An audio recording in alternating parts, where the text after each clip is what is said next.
Assalamualaikum. Welcome back to my another new drawing episode. Hey guys, this is Risha from Risha's Creation. আপনারা হয়তো এতক্ষণে আমার intro video দেখে বুঝে গিয়েছেন যে আজকে আমি কিসের উপর ড্রয়িং করতে যাচ্ছি। আজকে আমি সকলের মোস্ট ফেভারিট আঙ্গুর ফল আঁকতে যাচ্ছি। তো আমি প্রথমেই আঙ্গুর ফলের মূলটি এঁকে নিব, তারপর থোকা থোকা আঙ্গুর ফলগুলো এঁকে নিব।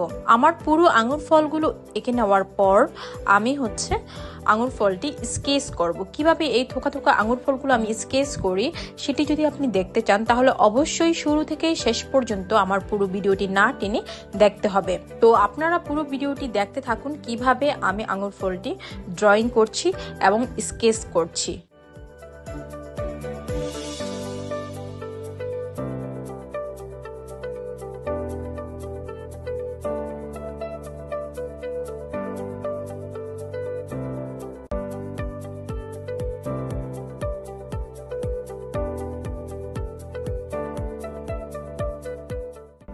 আমার আঙ্গুর ফলটি ড্রয়িং অলমোস্ট ডান।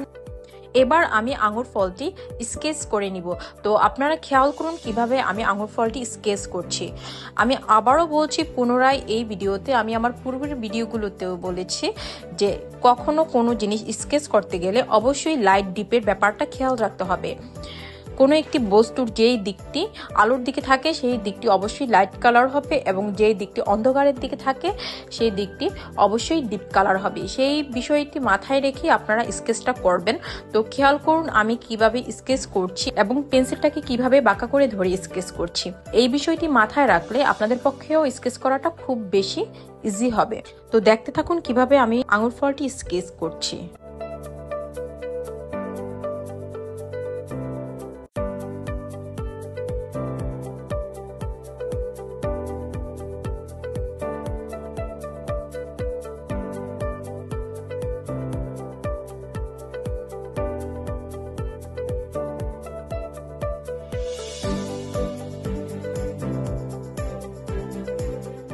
এবার আমার আঙ্গুর ফলটি স্কেচ করা অলমোস্ট ডান। এবার আমি পুরো আঙ্গুর ফলটি স্কেচগুলো হাতে ব্লেন্ড করে নিব আঙুলের সাহায্যে। দেখুন, this is the final look মাই আঙ্গুর ফল বা গ্রেপস। এত বেশি সুন্দর লাগছে কি বলবো। তো আজকের ভিডিওটি আপনাদের কাছে কেমন লাগলো অবশ্যই আমাকে জানাবেন। দেখা হবে নেক্সট ভিডিওতে। See you soon, by.